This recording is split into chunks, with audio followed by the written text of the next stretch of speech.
बिस्मिल्लाहिर्रहमानिर्रहीम अस्सलाम वालेकुम प्यारे दोस्तों, ईटा पोर यू टेस्ट की जानिब से आप सब दोस्तों को अपने चैनल में वेलकम करता हूं।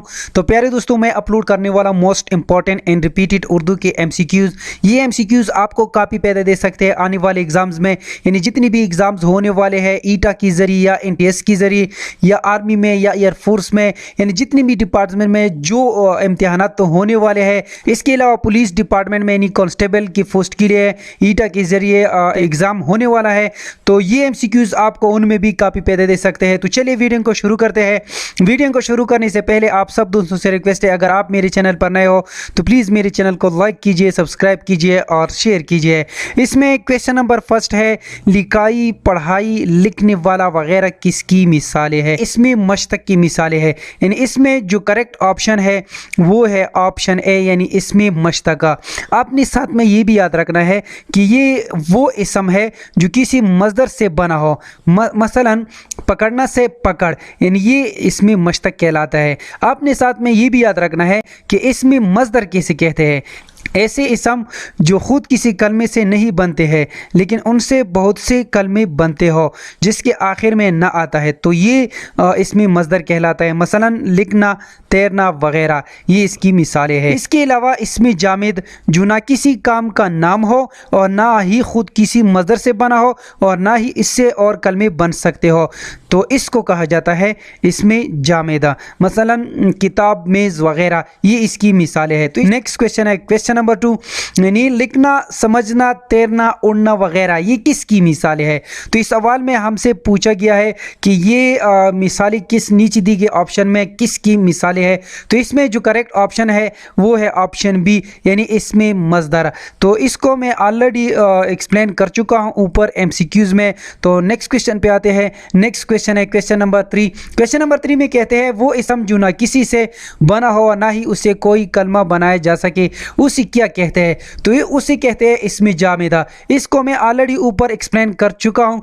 तो इसमें जो करेक्ट ऑप्शन है वो है इसमें जामिदा। और इसमें सिफत उस इसम को कहा जाता है जिसमें किसी चीज़ जगह शख्स की अच्छाई या बुराई बयान की जाए, तो इसको कहा जाता है इसमें सिफत।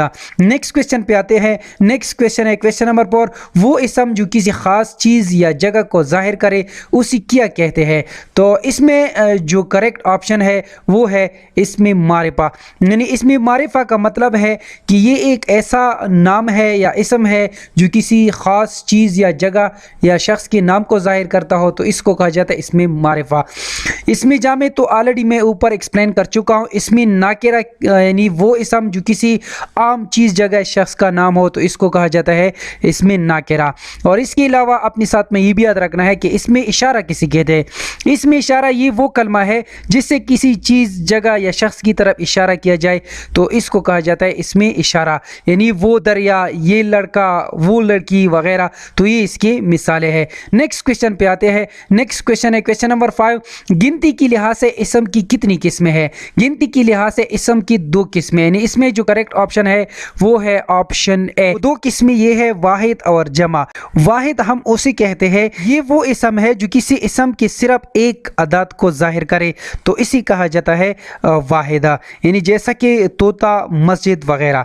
तो इसमें जो दूसरा किस्म इसका है वो है जमा, यानी जो एक से ज़्यादा तादाद को जाहिर करे, तो इसको कहा जाता है यानी जमा। मकानात, तहाइफ वगैरह, तो इसकी मिसालें हैं। नेक्स्ट क्वेश्चन पे आते हैं। नेक्स्ट क्वेश्चन है क्वेश्चन नंबर 6, इसम और फेल को मिलाता है। इसम और फेल को हर्फ मिलाता है, तो इसमें जो करेक्ट ऑप्शन है वो है हर्फ।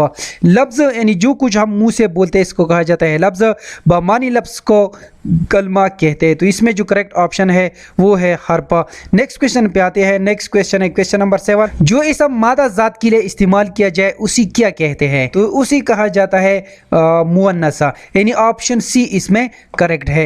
यानी वो इसम जो नर जात के लिए इस्तेमाल किया जाए उसे मुज़क्कर कहा जाता है, तो इसमें जो करेक्ट ऑप्शन है इस ऑप्शन के मुताबिक वो है मुअन्नसा। तो नेक्स्ट क्वेश्चन पे आते हैं। नेक्स्ट क्वेश्चन है क्वेश्चन नंबर 8, वो नाम जो हुकूमत की तरफ से इज़्ज़त अफजाई के लिए दिया जाता है उसी क्या कहते हैं, उसे कहा जाता है खिताब। यानी इसमें जो करेक्ट ऑप्शन है वो है ऑप्शन डी, यानी ऑप्शन डी इसमें सही है। इसके अलावा कुनियत आपने साथ में याद रखना है कि कुनियत वो नाम जो माँ बाप या बेटी या बेटे की निस्बत से बोला जाए या मशहूर हो जाए, इसको कहा जाता है कुनियत।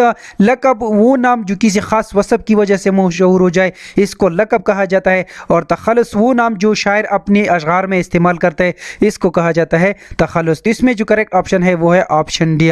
नेक्स्ट क्वेश्चन पे आते हैं। नेक्स्ट क्वेश्चन है क्वेश्चन नंबर 9। छुट्टी मियाँ, मीर कलू, मन्नू बट्टू वगैरह किसकी मिसालें हैं? तो ये उर्फ की मिसालें हैं। तो इसमें जो करेक्ट ऑप्शन है वो है उर्फ। उर्फ हम उसको कहते हैं, यानी ये वो नाम होता है जो प्यार या मोहब्बत या हिकारत की वजह से मशहूर हो जाए, उसको कहा जाता है उर्फ।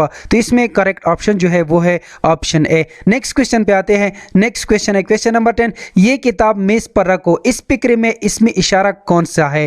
तो इसमें इशारा हम उस इसम को कहते हैं जिसमें किसी चीज़, जगह या शख्स की तरफ इशारा किया जाए, उसको कहा जाता है इसमें इशारा। तो ये किताब मेज़ पर रखो, तो यहाँ पर ये जो है ये इसमें इशारा को जाहिर कर रहा है। तो इसमें जो करेक्ट ऑप्शन है वो है ऑप्शन बी, यानी ऑप्शन बी इसमें करेक्ट है। तो उम्मीद करता हूँ कि आज की वीडियो आप सब दोस्तों को पसंद आई होगी।